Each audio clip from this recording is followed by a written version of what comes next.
E aí, pessoal, segunda-feira começando, né? Todo mundo de cabeça inchada após a derrota do Brasil, né, na Copa do Mundo. Enfim, eu inclusive estou com o olho inchado, falando em questão de estar com a cabeça inchada com o olho inchado, porque acabei jogando no último sábado e levei um desacerto aí de um adversário. Esse vídeo vai ficar um pouco mais longo do que o normal, porque eu queria falar justamente da seleção brasileira, né, desse jogo de ontem, que eu fazer um vídeo de política daqui a pouco, mas queria falar de futebol e fazer um paralelo com a seleção de 94, né, que a gente chegava desacreditado na Copa, muito parecido com essa situação, mas a diferença primordial daquela Copa para essa estava no banco de reservas. A gente tinha Carlos Alberto Parreira, estrategista, e a gente tinha ontem Carlo Ancelotti.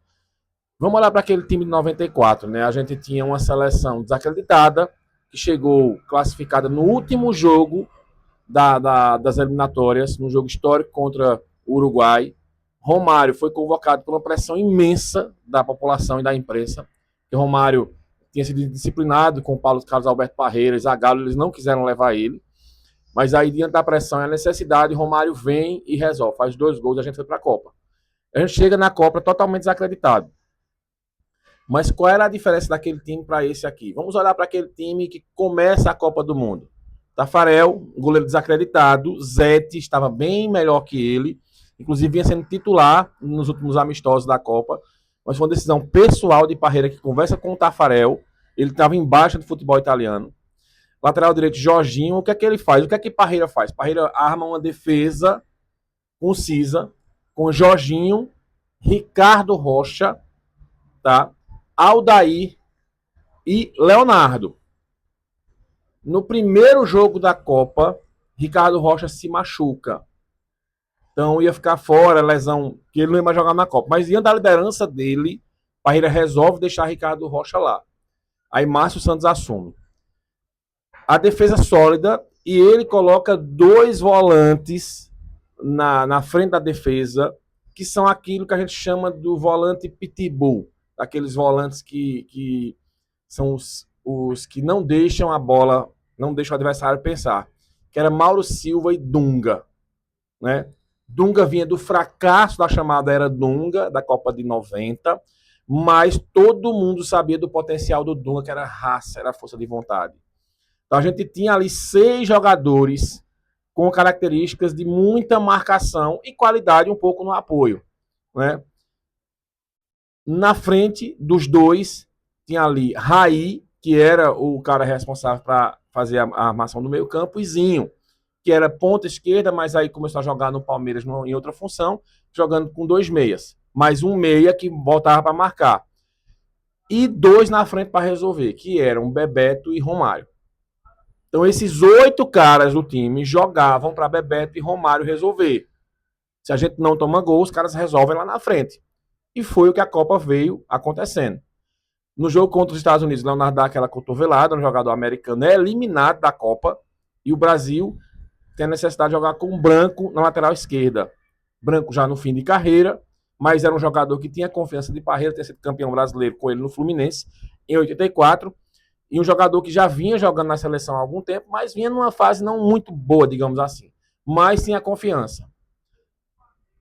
E vamos olhar para essa seleção agora. A gente tem um Alisson, que não inspira confiança alguma. É a terceira Copa nele, mas ninguém confia no Alisson.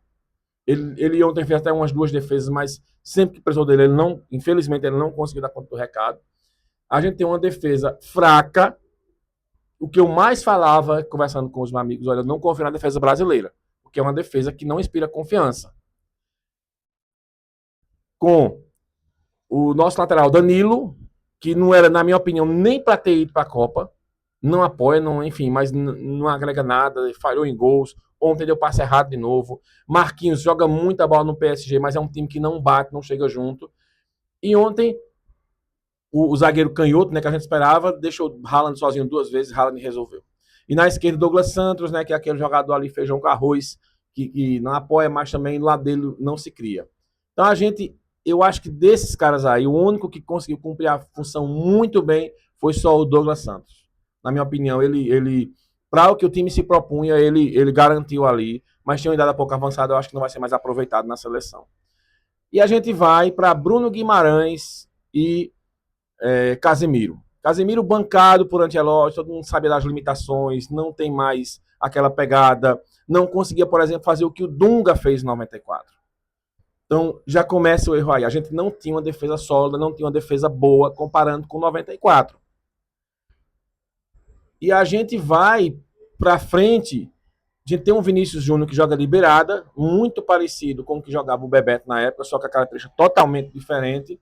E Matheus Cunha, mas a gente não tem aquele 9. Ontem o Martinelli jogou também. A gente não tem aquele 9 que era o Romário, digamos assim. Ele saía muito da área, tentou ali com o Igor Thiago, mas não deu certo.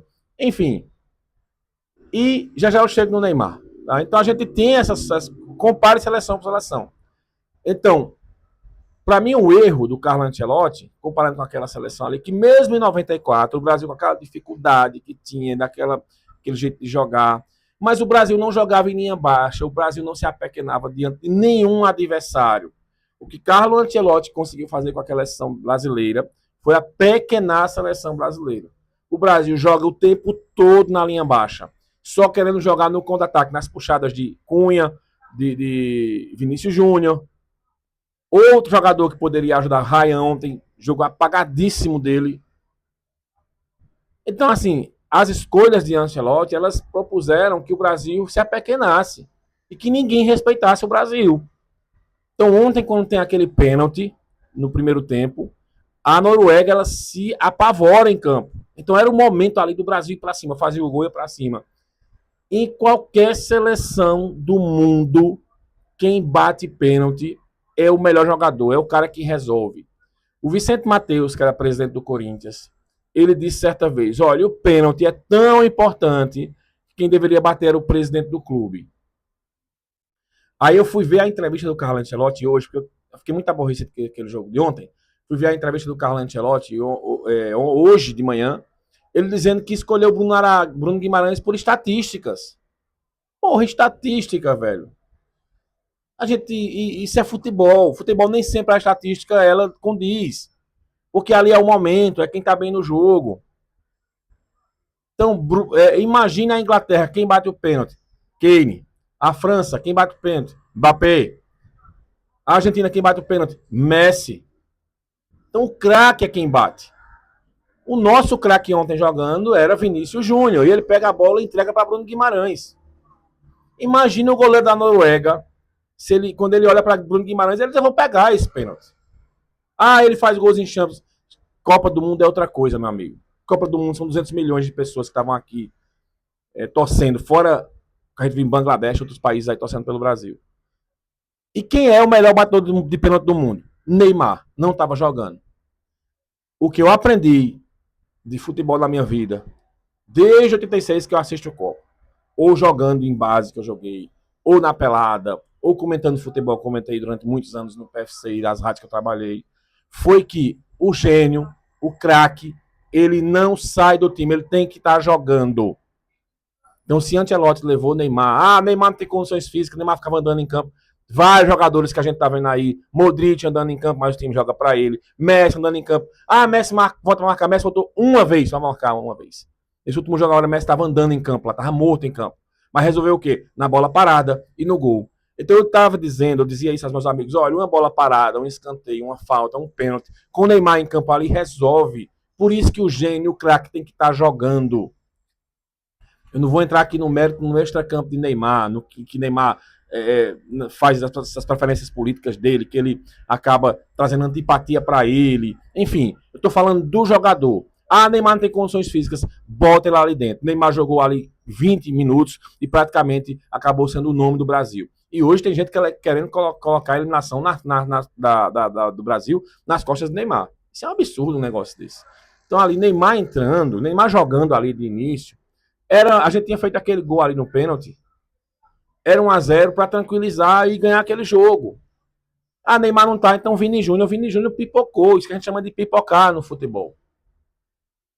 Ele pega a bola, o goleiro, repito, o goleiro da Noruega, quem jogou bola sabe, uma coisa é você ir pegar um pênalti de Vini Júnior, de Neymar, outra coisa, com todo respeito, é você pegar um pênalti de Bruno Guimarães.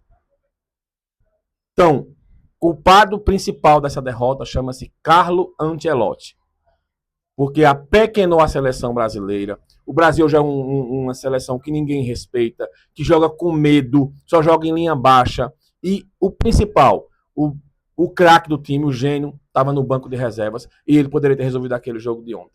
Assim como ele jogou ali no final, fez o pênalti, foi provocar o goleiro, tá errado, não tá, enfim, sempre fizeram a discussão, mas o cara tava puto ali, vendo mais uma vez o Brasil ser eliminado, o goleiro provocando, mas veja o goleiro no pênalti Neymar, ele nem se mexe, porque ele olha para Neymar e ele diz, rapaz, se eu sair antes, ele vai dar naquele canto, eu vou passar vergonha. Neymar vai com aquele jeito de bater pênalti, que só ele sabe fazer aquilo, e o goleiro nem se mexe, um goleiro de quase 2 metros de altura. E o Bruno Guimarães dá aquela corridinha, aquela paradinha, eu detesto aquela paradinha, e eu não sei porque o brasileiro adora fazer aquele tipo de cobrança e perde.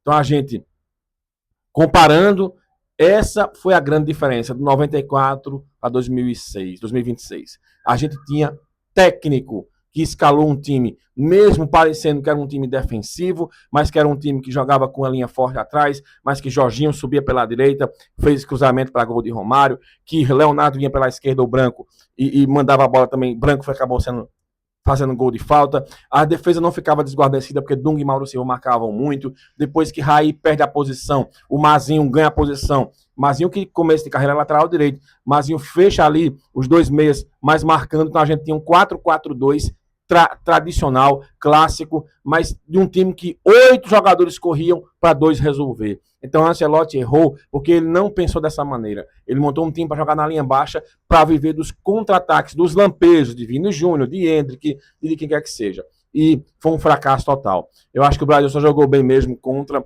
a Escócia e o segundo tempo contra o Japão. Do mais, foi o mais do mesmo, foi esse jogo feio, esse jogo truncado que a gente vê a seleção brasileira. A gente se ilude porque a gente é torcedor, mas de fato, ficou claro aqui que Carlo Ancelotti está totalmente perdido à frente da seleção brasileira. Agora, com esse fim de ciclo de Neymar, de Casemiro, de Danilo, talvez ele consiga reproduzir um trabalho melhor. Mas, sinceramente, eu não gostei. E, sinceramente, se eu fosse presidente da CBF, eu chamava ele e dizia, Carlos, obrigado, vamos fazer um acordo aqui e você não é mais técnico da seleção. E voltaria para a velha seleção, para a velha solução caseira, que seria um técnico daqui, ou o Abel, técnico do Palmeiras, porque ele conhece o futebol brasileiro. Carlo Ancelotti não conhece o futebol brasileiro. Se ele conhecesse, o Brasil não tinha jogado da maneira que jogou ontem. É isso.